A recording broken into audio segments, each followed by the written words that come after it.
नमस्कार, मैं डॉक्टर रूपाली जोशी आप सभी का भव्या विद्या विकल्पन के यूट्यूब चैनल पर स्वागत करती हूँ। आज मैं आप लोगों के समक्ष साइकोलॉजी सब्जेक्ट से नेट प्रिपरेशन को लेकर उपस्थित हुई हूँ। क्योंकि हमारा सब्जेक्ट मनोविज्ञान और साइकोलॉजी है, तो इसकी नेट प्रिपरेशन को लेकर के हम क्या क्या करें, इसके कुछ पॉइंट्स हैं, कुछ टिप्स हैं, और साथ ही साथ ये आज जो मैं अपने विचार लेकर के आई हूँ ये उनके लिए भी हैं जो जॉब के साथ पढ़ाई को कंटिन्यू करना चाह रहे हैं। तो ये मेरा वीडियो आज जो मैंने अपना वीडियो जो प्रस्तुत कर रही हूँ वो ये दोनों टॉपिक को लेकर के हैं, साइकोलॉजी से नेट प्रिपरेशन प्लस जॉब के साथ या किसी अन्य चीज़ के साथ पढ़ाई को कैसे कंटिन्यू रखें। तो सबसे पहले तो साइकोलॉजी सब्जेक्ट से नेट की प्रिपरेशन की बात कर लेते हैं। तो हमारा साइकोलॉजी का जो सिलेबस था सब्जेक्ट का वो अब चेंज हो चुका है। अब इसमें क्या हुआ है कि कई सारी चीज़ें जो हैं वो एक यूनिट में आ गई हैं। जैसे कि साइकोलॉजी में पहले लर्निंग, मेमोरी, परसेप्शन, ये सब काफ़ी बड़े बड़े टॉपिक्स थे, तो अब उनको समराइज़ करके एक ही यूनिट में कर दिया है। तो इसलिए अब हमें पढ़ाई का पैटर्न थोड़ा चेंज करना पड़ेगा। और जहाँ तक प्रिपरेशन की बात है, प्रिपरेशन शुरू करने की बात है, तो सबसे पहले मैं ये कहूँगी, ये सजेस्ट करूँगी कि सबसे पहले रिसर्च मेथोडोलॉजी के पेपर को शुरू करें, क्योंकि ये ऐसा टॉपिक है जिसमें आपका फर्स्ट पेपर और सेकंड पेपर दोनों कवर हो सकता है। तो सबसे पहले रिसर्च मेथोडोलॉजी को आप शुरू करें, बेसिक से स्टार्ट करें। रिसर्च के टाइप्स, सैम्पलिंग और जितने भी अन्य तरह के कॉन्सेप्ट होते हैं रिसर्च के, बेसिक कॉन्सेप्ट को क्लियर करते चलें।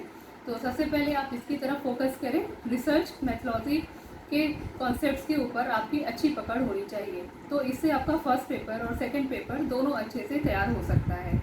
और इसके अलावा फर्स्ट पेपर के जो बाकी जो कॉन्सेप्ट्स हैं, बाकी जो सिलेबस है उसका फर्स्ट पेपर का, उसके लिए आप यूट्यूब चैनल के कई सारे वीडियोस आपको उपस्थित हैं। आप यूनिट वाइज उसको लेकर के चल सकते हैं, उससे आपको काफ़ी हेल्प मिल सकती है। और सेकंड पेपर में जहाँ तक बताया मैंने, तो सबसे पहले रिसर्च मेथोडोलॉजी को आप कॉन्सेप्ट को आप शुरू करेंगे। उसके बाद फिर आप अपना सोशल साइकोलॉजी को शुरू कर सकते हैं, क्योंकि सोशल साइकोलॉजी का भी जो टॉपिक है वो कई जगह पे आपको मिलेगा, एक जगह पर नहीं मिलेगा। तो उसके ऊपर आपको दूसरा जो सबसे ज़्यादा ध्यान देना है वो सोशल साइकोलॉजी पर है। और इसके बाद फिर आपका जो अन्य जो सब्जेक्ट है, अन्य जो टॉपिक्स हैं उसके ऊपर आपका बराबर ध्यान होना चाहिए। और किसी भी कॉन्सेप्ट को आप जो पढ़ेंगे उसके डीप नॉलेज आपको लेके चलना होगा। मतलब आप भले ही पढ़ाई कम कर रहे हैं, लेकिन उसको जो आप कॉन्सेप्ट पढ़ रहे हैं उसको अच्छे से समझने की कोशिश करिएगा, क्योंकि नेट के एग्ज़ाम में जो क्वेश्चंस आते हैं वो डायरेक्ट नहीं आते हैं। उसमें आपको कहीं टॉपिक के बहुत ही अंदर जाने पर आपको कुछ क्वेश्चंस आपको पता चलते हैं जो नेट के एग्ज़ाम में पूछे गए हैं। तो आप एक टॉपिक को लीजिए, उसको अच्छे से उसको खुद से पढ़िए, समझिए, और उसके बाद फिर आप उसका एक तरीका ये है कि उसमें से आप मल्टीपल चॉइस क्वेश्चंस खुद से निकालिए। तो इस तरह से आपको कुछ फ़ायदा हो सकता है नेट के प्रिपरेशन में। और इसके बाद फिर आप अपना रिसर्च मेथोडोलॉजी के बाद स्टैट्स पर फोकस करिए, क्योंकि वो रिसर्च और स्टैट्स दोनों ही इंटर रिलेटेड हैं, तो इससे आपको काफ़ी आराम मिलेगा। उसके बाद फिर साइकोलॉजिकल टेस्टिंग, क्योंकि रिसर्च स्टैट्स को पढ़ने के बाद अगर आप साइकोलॉजिकल टेस्टिंग पढ़ेंगे तो उससे आपको काफ़ी कुछ समझने को अच्छी तरह से समझने का मौका मिलेगा। और इसके बाद फिर पर्सनैलिटी की थ्योरीज़ को देख लीजिएगा। पर्सनैलिटी की थ्योरीज थोड़ा सा आप लोग को टाइम टेकिंग लगेगी, लेकिन उसमें आप जब अंदर जाएंगे, डिटेल में पढ़ेंगे, तो उसमें आपको बहुत ज़्यादा मुश्किल नहीं आएगी। जैसे जैसे साइकोलॉजिस्ट की आप थ्योरीज पढ़ते जाएंगे, उसमें से आप कुछ उनके बेसिक पॉइंट्स को बस एक जगह नोट करते जाइए कि किस साइकोलॉजिस्ट ने किस तरह की अपनी थ्योरी में कौन सी बेसिक बात बताई है। और इस तरह से आपका चैप्टर वाइज आपकी प्रिपरेशन होगी। जो लास्ट और फर्स्ट यूनिट है, तो लास्ट यूनिट में आपको कई सारे कॉन्सेप्ट्स आपको जो ऐसे मिलेंगे जो आपको जल्दी नहीं मिल पाएंगे, लेकिन वो आपको इंटरनेट में ढूंढने पर, सर्च करने पर कहीं ना कहीं अलग अलग जगह पे आपको मिलेंगे, तो उसमें आप देख सकते हैं।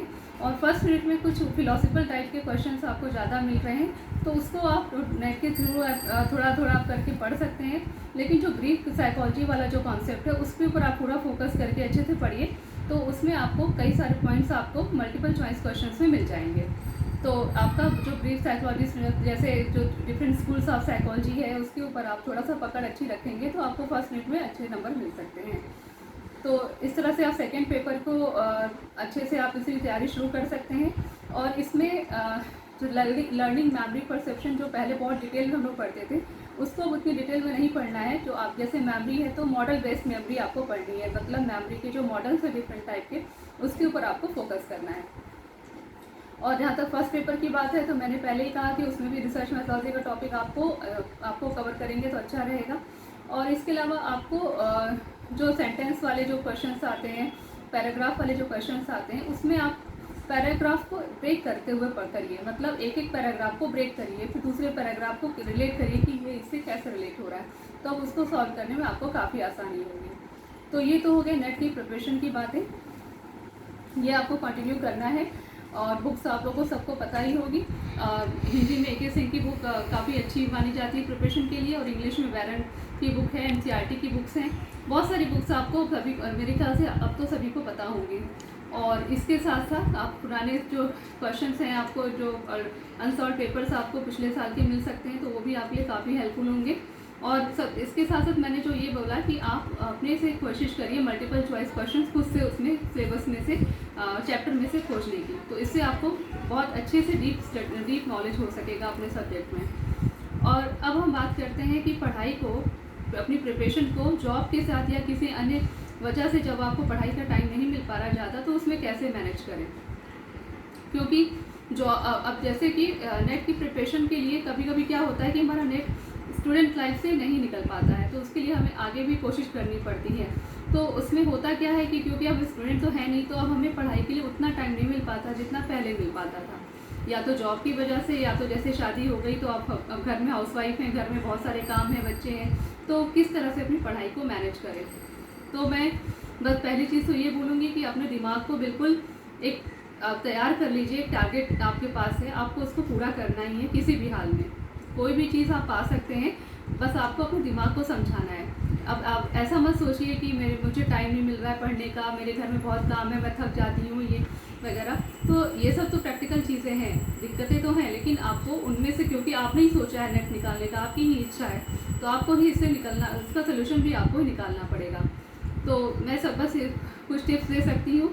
तो जो पहला टिप है मेरा वो ये है, पहला जो टिप्स है मेरा वो ये है कि अगर आप जल्दी सो जाते हैं रात में, तो कोशिश करिएगा अपना रूटीन इस तरह से करने का कि आप थोड़ा जल्दी सो सकें। तो अब जब आप जल्दी सोएंगे तो आपकी नींद जल्दी पूरी होगी और आप जल्दी उठेंगे।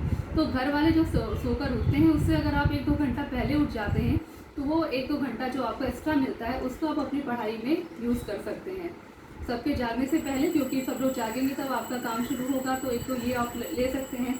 और जो जॉब करने वाले हैं उनको भी मैं ये कहूँगी कि अगर आपका ऑफिस का टाइम निकलने का 9 बजे है, तो कोशिश करिए कम से कम 5 बजे उठने की, ताकि 2 घंटे आप अपनी सेल्फ स्टडी, अपनी पढ़ाई को दे सकें। और दिन भर में अगर आप 4 घंटे भी पढ़ाई के लिए निकाल रहे हैं, लेकिन अगर रेगुलर पढ़ रहे हैं, तो आपके लिए बहुत अच्छा रहेगा।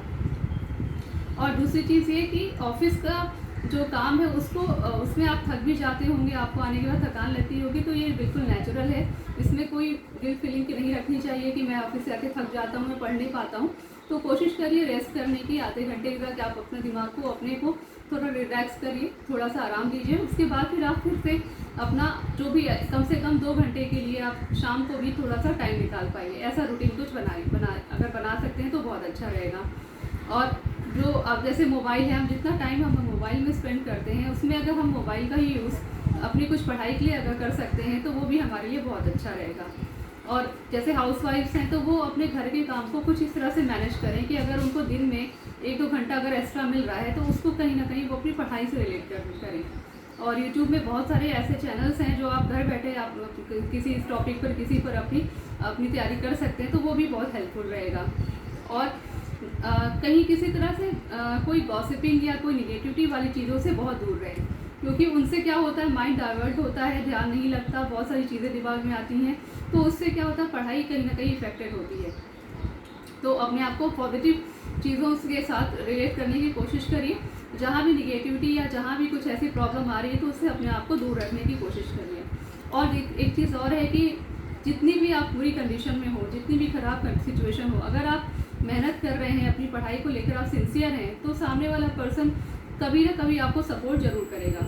लेकिन उसको भी देखना चाहिए कि आप अपनी पढ़ाई को लेकर के सिंसियर हैं। जैसे कि ऑफिस में बॉस आपको अगर परमिशन नहीं दे रहे हैं एग्ज़ाम वगैरह की पढ़ाई की, आपको टाइम नहीं मिल पा रहा है, लेकिन आप सिंसियरली अगर एफर्ट्स कर रहे हैं, तो कहीं ना कहीं वो बॉस की नज़र में भी आपका ये होगा कि आप अपने लक्ष्य को पाने के लिए काफ़ी मोटिवेटेड हैं। तो वही उसी तरह से घर में भी है। अगर घर में भी परिवार के सदस्य देख रहे हैं कि आप पढ़ाई को लेकर बहुत सिंसियर हैं, किसी तरह से आप कोशिश कर रही हैं कि आपको पढ़ाई को टाइम मिल जाए, तो घर वाले भी आपको ज़रूर सपोर्ट करेंगे। तो हर चीज़ को एक सकारात्मकता के साथ रिलेट करने की कोशिश करिए। अपने घर के काम को करिए, ऑफिस का काम करिए, क्योंकि ऑफिस का काम ही आपको सैलरी दे रहा है, आपकी अर्निंग उसी से हो रही है। तो आप कोशिश करिए वहाँ के काम को बिल्कुल ऑनेस्टी से करें, और लेकिन आपने जो गोल बनाया है उसके लिए भी आप ईमानदारी से कोशिश करते रहिए, क्योंकि कंफर्ट जोन से निकलना बहुत ज़रूरी है। अगर उतने में ही सीमित रहना है तब तो कोई बात नहीं, लेकिन अगर आपका लक्ष्य ये है तो आपको ज़रूर कंफर्ट जोन से थोड़ा सा निकलना ही पड़ेगा। और इसके साथ साथ मैं ये भी कहूँगी कि सिलेबस पूरा करने की कोशिश करिए।